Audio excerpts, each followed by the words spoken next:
ಶ್ರೀಪಾದರಾಜಂ ಶರಣಂ ಪ್ರಪದ್ಯೆ. ಯದು ಮಹಾರಾಜನಿಗೆ ದತ್ತಾವಧೂತರ ಉಪದೇಶಾಮೃತ. ದತ್ತಾವಧೂತರ 24 ಗುರುಗಳಲ್ಲಿ 21ನೆಯದು ಯೋಧ. ಒಮ್ಮೆ ಒಬ್ಬ ಯೋಧನು ಬಿಲ್ಲಿನ ದಾರವನ್ನು ಹಿಡಿದೆಳೆದು ಬಾಣವನ್ನು ದಾರಕ್ಕೆ ದೃಢವಾಗಿ ಹೂಡಿ ಗುರಿಯಿಟ್ಟನು. ಆ ಸಮಯದಲ್ಲಿ ಅವನ ಪ್ರಾಪಂಚಿಕ ಭಾವನೆಯು ಅದರಲ್ಲಿ ಮಾತ್ರ ಕೇಂದ್ರೀಕೃತವಾಗಿತ್ತು. ಅವನಿಗೆ ಸಮೀಪದ ರಣರಂಗದ ಭೇರಿ, ಮೃದಂಗ ವಾದ್ಯಗಳು, ಕುದುರೆ, ರಥ, ಗಜ, ಪದಾತಿಗಳು, ರಾಜನಾದಿಯಾಗಿ ಯಾರೂ ಕಣ್ಣಿಗೆ ಬೀಳಲಿಲ್ಲ. ಆಮೇಲೆ ಸೇನಾಧಿಪತಿಯು ಬಂದು ರಾಜನ ಚಲನವಲನಗಳ ಬಗ್ಗೆ ವಿಚಾರಿಸಿದರೆ ಅವನಿಗೇನೂ ತಿಳಿದಿರಲಿಲ್ಲ.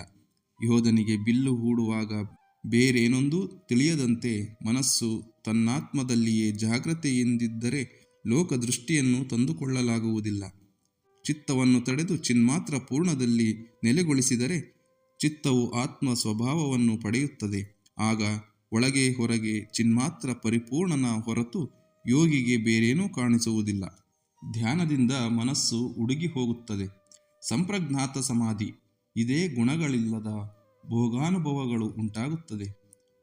ಆ ಸ್ಥಿತಿಯನ್ನು ಸಮಾಧಿ ಎಂದು ಅರಿತವರು ಹೇಳುತ್ತಾರೆ, ಬ್ರಹ್ಮವು ಇಂದ್ರಿಯಗಳಿಗೆ ಕಾಣಸಿಗುವುದಿಲ್ಲ. ಅದು ಅನುಭವಿಸಿದವನಿಗೆ ತಿಳಿಯುತ್ತದೆಯೇ ಹೊರತು ವರ್ಣಿಸಲಾಗುವುದಿಲ್ಲ. ಈ ಸ್ಥಿತಿಯಲ್ಲಿ ಶಾಸ್ತ್ರವಾದಗಳ ಪ್ರಯೋಜನವಿಲ್ಲದೆ ಹೋಗುತ್ತದೆ. ಇದು ಸಂನ್ಯಾನ್ವೇಷಣೆಗಳ ಅನುಭವಕ್ಕೆ ಇನ್ನೂ ಬಂದಿರುವುದಿಲ್ಲ. ಆ ಅನುಭವವನ್ನು ಪಡೆದವರು ತಮ್ಮೊಳಗೆಯೇ ಭಗವಂತನ ದರ್ಶನವನ್ನು ಪಡೆಯುತ್ತಾರೆ. ಒಳಗೆ ಹೊರಗೆ ಸಮದರ್ಶನವಾಗುತ್ತದೆ. ಇದೆಲ್ಲವೂ ಅನುಭವ ಸಾರ. ಇದನ್ನು ಮನಸ್ಸಿನಲ್ಲಿಟ್ಟುಕೊಂಡೇ ನಾನು ಯೋಧನನ್ನು ಗುರುವಾಗಿ ಮಾಡಿಕೊಂಡೆ. ಜೈ ಗುರುದೇವ ದತ್ತ.